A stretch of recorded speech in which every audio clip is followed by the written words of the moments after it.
Gerçekten ağır müsibət anında, zamanında xalq dövlət birliyini biz şahidi olduq. Özellikle Qarabağ Savaşı'nda 7'den 70'e herkes gözünü, könlünü, ruhunu ora kodladı, ora yöneltti. Çünkü hedef, gaye orada ilahi rizanı kazanmaqdı. Bayraqsız qalmış torpaqlarımıza üç rəhli bayrağın sancılmasıydı. Ve analar beşiğinin başında layla çaldığı zaman oğluna əslində benim oğlum Fatih olacaq ruhunu aşıladı, tek süt vermirdi. O sevgini aşılaya, formalaştıra biz o büyük zəfəri görə bildik. Allah'ın bir lütfuydu. Kur'an-ı Kerim'in ayələrində deyilir ki, Tansurullah yansurukum. Eğer siz Allah'a yardım edersinizse o da size yardım eder. Biz haklı bir savaşa girdik. Hakla batilin mücadelesinde olduk. Halk dediğiniz kimi inancıyla, etiqadıyla bütünləşdi. Çünkü mən də az çox ordumuzun imanına belədəm. Siz də bilirsiniz və təbii ki, insanı şəhidlik məqamına ucaldan onun imanıdır. Bizi düşməndən fərqləndirən tərəfimiz də buydu ki, bizim cəngə girən, savaşa girən idimiz deyirdi, ya qazi olacağım, ya şəhid olacağım. Bitirəcəyim bir şey yoxdur. Qalsaq qazi. Amma tərəf qorxur, ürkür, ürpənir.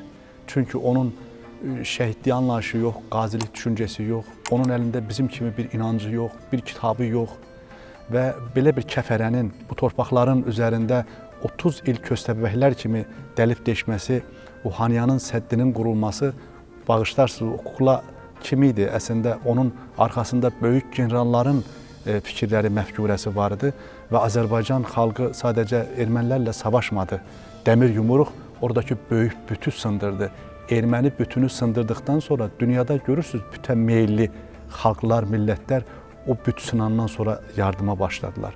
Biz burada görürük bütə sitayiş edənlərlə Allah'a ibadət edənlərin fərqini.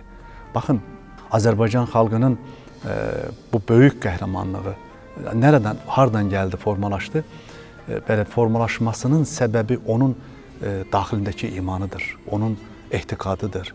Onun əlindəki olan kitabdır. Bizim ədiblərimizin, bizim şairlərimizin, müəllimlərimizin, bu sahədə olan söz sahibli insanlarımızın təbii ki, formalaşdırdığı bir məfkurə vardı. O da bu zillətə son qoymaq və Qarabağdakı bu ümid işığını yandırmaq. Bunun üçün bayaq söylədiyimiz kimi bizim oğullarımız bəlkə də Qarabağ Savaşını, birinci Qarabağ Savaşını böyük bir əksəriyyəti görməmişdi. Onlar Qarabağda doğulmamışdılar. Siz bayaq dediniz, vətən sevgisi harda? Bu Allah'ın bir lütfüdür. Ola bilsin ki, bir insan bir torpaqda böyüsün, doğulsun, orada vəfat eləsin. O demək deyil onun vətənidir. Vətən uğrunda can verilir. Vətən bizim əcdadımızın bütününü öz bətnində daşıyır. Milləti də belində daşıyan, mədəniyyətini, kültürünü, imanını, etiqadının varlığı olan bir yerdir. Onun uğrunda əgər can verilirsə, insan şəhid olur və o uğurda təbii ki, xalqımızın evlatları şəhid oldular və biz bir cümlə söylüyoruz ki, şəhid verilmir, şəhid qazanılır. Biz 30 min dəyər qazandıq və tariximizin səhifələrini şəhidlərimiz, qazilərimiz dastanlarla doldudular. Sabahki nəsil bunu qayıdıb oxuduğu zaman qürur duyacaq. Necə ki, biz qürurlanırıq, fəxarət hissi ilə tariximizi oxuyacaq. Çünkü orada məyusluq görməyəcək, orada qəhrəmanlıq görəcək, orada yiğitlik görəcək, orada mətanət görəcək. Bir cümlə söyləyeyim sizə ki, şəhid şəhidi gözünə baxanda tanıyar. Onun cənnət qoxusunu alar. Qazilər uzun illər bir yerdə yatıb durmuş yiğitlərdilər.